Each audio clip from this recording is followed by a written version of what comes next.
Hello and welcome.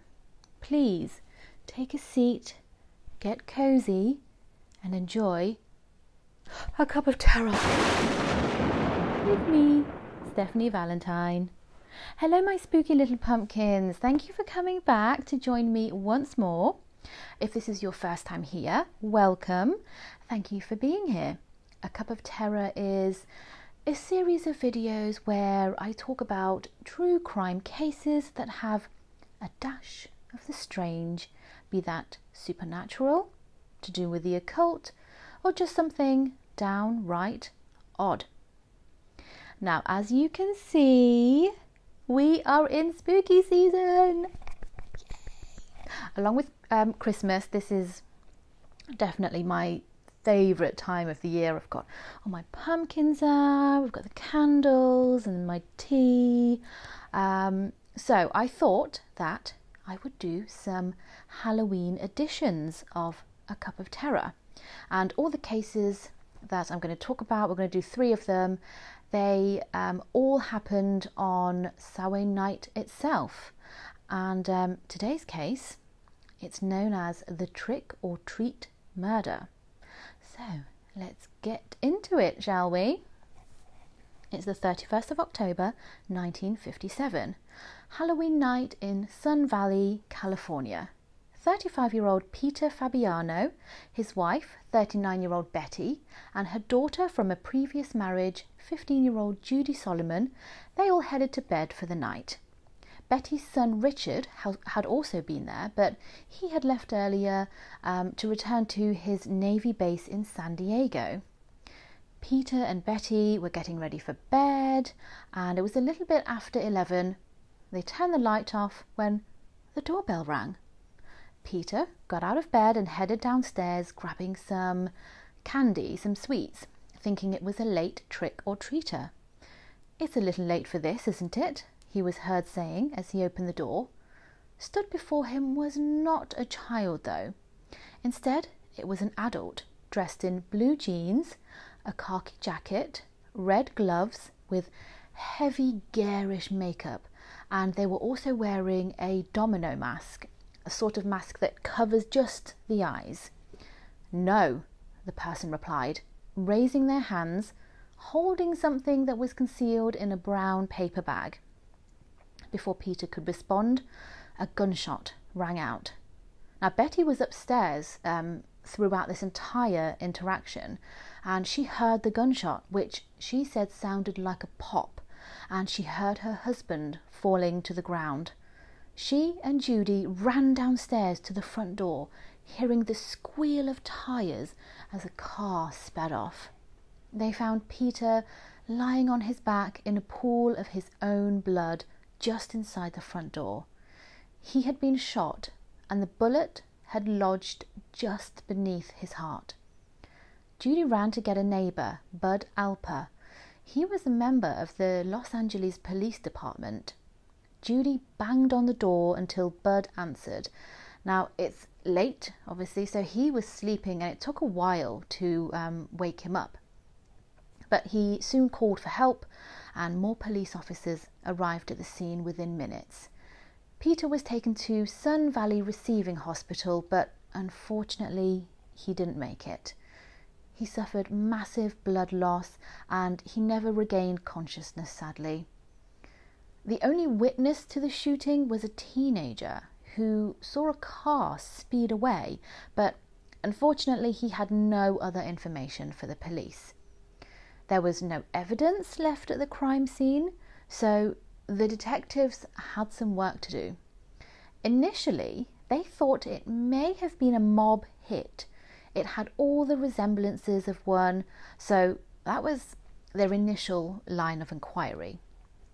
It took Betty a few days to gather herself enough to speak to the police, and she told them that she heard 2 voices that evening. One was a masculine voice, and the other sounded like a man impersonating a woman. So who was Peter Fabiano? He was a hairstylist and the successful owner and operator of 2 beauty salons in the San Fernando Valley. He had served in World War II as a United States Marine. Peter and Betty met in the 1940s. Betty was already a divorcee at that point and a single mother of 2. Peter was working as a truck driver when they met. They got married in 1955 and they lived in New York. In 1956, a year before Peter's death, they decided to move to LA, and that's when they opened the salons. The police looked into Peter's background to see if they could find anyone who would want him dead. Other than a misdemeanor charge of bookmaking in 1948, Peter was clean. They couldn't find any ties to organised crime or any gangs, no enemies, nothing. The police had no idea where to go next. They spoke to Betty again, and finally she told them that there was someone that she could think of who would want to hurt Peter. Joan Rabel, a family friend. The police questioned her about her whereabouts that night. She claimed that she was at home all evening, and neighbours confirmed that her car was parked in the driveway at the time of the murder.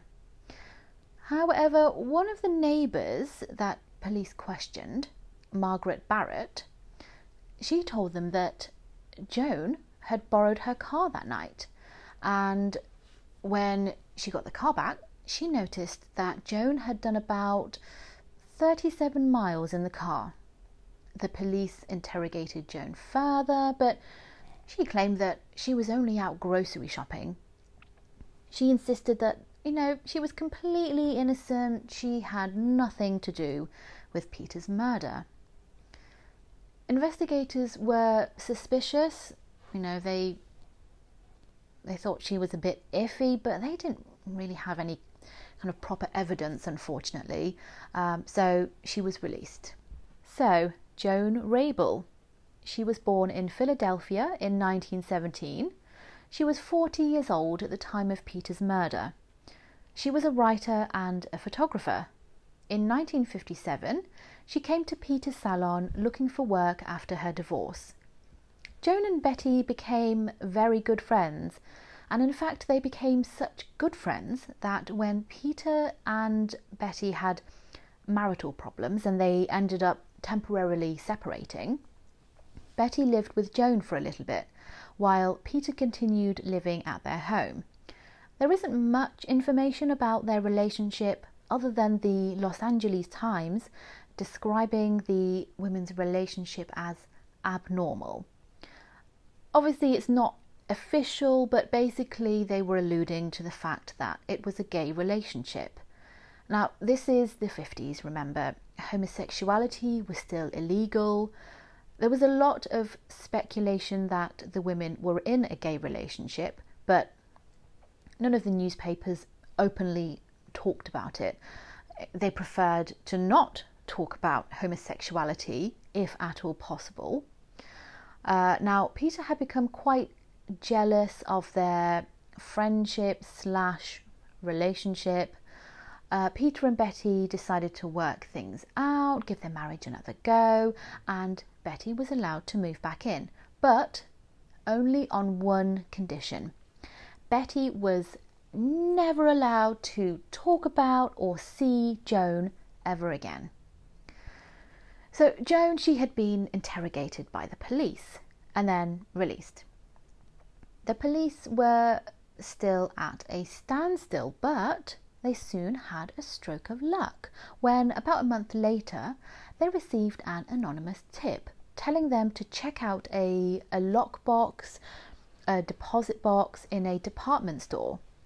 There they found a .38 caliber gun, and when it was tested, it was confirmed that the bullets matched the weapon used to kill Peter.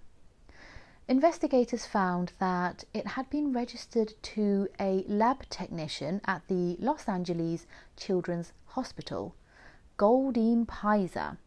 Now, before I carry on, how cool is that name? Like Goldine, so glamorous. Like, it's such a 1950s Hollywood starlet sort of name. Now, I can't seem to find a definite report on her age. Some say she was 42, some say 43, but, basically early 40s. Goldine was born in Rockford, Illinois, the daughter of German immigrants. By 1940, she'd moved to LA and she was working as a medical secretary. On October the 29th, 1944, she had married Herbert Crome, a pharmacist. They divorced soon after. Again, this is just speculation, but was her sexuality the reason they divorced?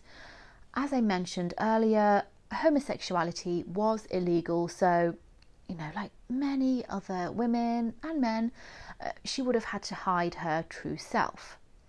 After her marriage ended, though, she was known to date women, which was very taboo at the time. Goldine was arrested on the 12th of November 1957. Goldine was a timid and meek sort of person, and it didn't take long for her to crack under police pressure. When she was arrested at her home, she pretty much straight away confessed to the murder, but she claimed that a friend of hers had talked her into committing the crime. And this friend was none other than Joan Rabel. Joan and Goldine, they had been good friends for a few years now. Goldine said that during the last few months of their friendship, Joan would always speak about the Fabianos. It became pretty much the only topic of conversation, really, and it seemed like it was an obsession for Joan. She would go on and on about how evil Peter was, that he was abusive, he mistreated his wife and children, that he was dealing drugs. Peter was making Betty's life miserable, according to Joan, and she wished that she could do something to rescue her dear friend. Goldine didn't know Peter, she didn't know Betty, but with all of this constant talk about him, she began to hate Peter, and this intense hatred grew and grew. Soon, talk turned to maybe getting rid of Peter, getting him out of the way for good, and saving poor Betty and her children. And when Joan suggested that maybe Goldine could help her out, Goldine had been so manipulated and influenced that she didn't hesitate to offer to help out her friend. 3 months was all it took for Joan to persuade Goldine to become a hit woman, essentially, and for Joan to plan the murder. Joan believed that she had the perfect plan. She had convinced someone else to do the dirty work, and once Peter had been taken out of the picture, she and Betty could carry on where they left off. The ladies discussed the method of killing. They decided that stabbing or poisoning was going to be no use. They settled on using a gun. On the 21st of September, Goldine went with a male friend to a Pasadena gun shop, and she chose a .38 Smith & Wesson, which she said was for home protection. 3 days later, Joan took her back to the gun store and she gave her money to purchase the gun, along with 2 bullets. Weeks before the murder, they had staked out the Fabianos' home so that Goldine had a face to put with the name, so she would recognize Peter. They had rehearsed the plan over and over again, thinking of every eventuality until it was perfect. It was Halloween night. By 9 p.m, Joan and Goldine are sat outside the Fabianos' home in the car that Joan had borrowed from her friend. They're going through all of the details while they're waiting for the family to go to bed.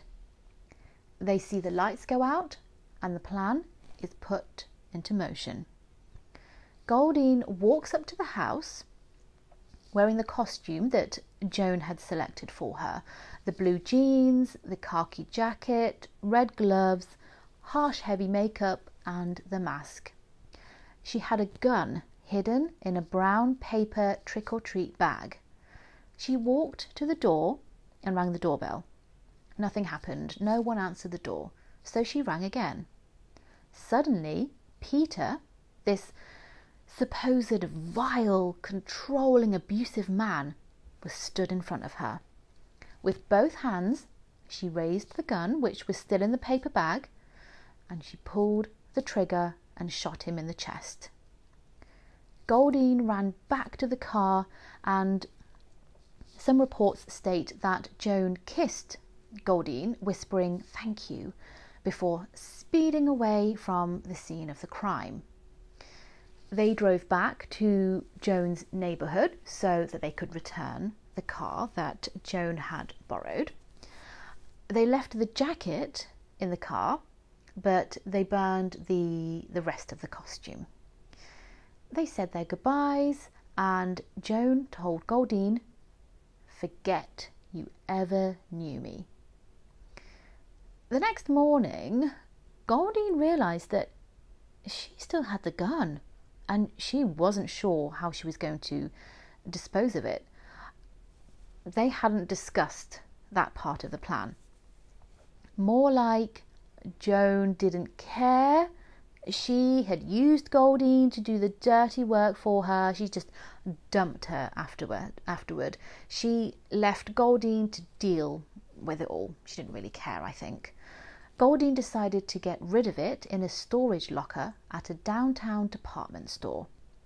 When Goldine was confronted by police, she seemed quite relieved that it was over, and she was happy to tell them everything. During a psychiatric evaluation, she said that she had no motive for killing Peter, and that it was all just to please Joan. She admitted that she was always easily influenced and impressionable and always trusting. Afterwards, the psychiatrist wrote that the only thought that Goldine had was that she had saved her friend Joan Rabel from an evil person. When it came to the trial, both women pleaded not guilty, with Goldine pleading not guilty by reason of insanity, claiming that she had fallen under Joan's spell and she completely believed her lies, unable to resist. She said that she felt used by Joan and that Joan had cut her out of her life after the murder. Goldine was crying and she seemed to feel genuinely remorseful for what she had done, whereas Joan, she was very stone-faced. She even smiled at times. This photo from the Los Angeles Times newspaper, it shows Goldine and Joan outside a court hearing, and you can really see the difference in their demeanours. Goldine has her head down, looking almost tearful and almost a bit shocked, whereas Joan, she's all bright and happy, acting like nothing is wrong. The women were charged with first-degree murder, which was eventually reduced to second-degree murder after they accepted a plea deal. They were sentenced to 5 years to life in prison. This was a rather unpopular decision at the time, and there were many who believed that they got off lightly because they were women, which may be true. There have been numerous examples in the past of, women getting off much lighter than their male counterparts would have done. No one knows exactly how much time was served by either women. Apparently not that much, according to many people. However, we do know that by 1971, Goldine was an officer in the Professional Women's Club. She died in Los Angeles County in 1998 at the age of 83. Joan Rabel Well, we don't really know anything. We don't know when she was released, or even if she was released. We don't know where she died or when she died. Joan seems to have completely disappeared into thin air. As for Betty, she sold the salons and she went on to live a full life, it seems. She passed away in 1999 at the age of 81 in Palm Desert, California. There are those that believe that Betty had a part to play in this murder plot. They claim that Betty and Joan were lovers and that Betty, she kind of engineered the murder after complaining that Peter was abusive. Obviously, there was no evidence of that, and no evidence for the allegations of abuse either. Were the three women involved in a twisted love triangle? Or was the motive much more simple and obvious, that Peter stood in the way of Joan and her relationship with Betty, and she wanted him out of the way for good? We simply do not know, and we cannot confirm. I do feel a bit sorry for Goldine. She seemed like a very passive and submissive person, a very easy target for a stronger-willed person to use. We don't know how strong her feelings were for Joan, but she obviously cherished their friendship, and unfortunately she believed her lies enough to do anything to save her. But at the same time, she did murder someone, and whether Peter really was abusive or not does not excuse that at all. And she probably didn't serve enough time in prison for what she did.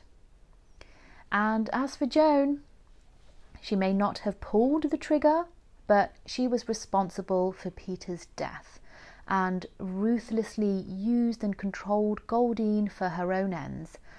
I think it was her plan all along to use and then dump Goldine once she had got what she wanted, and she didn't seem at all regretful afterwards, so I hope she did serve a long time in prison.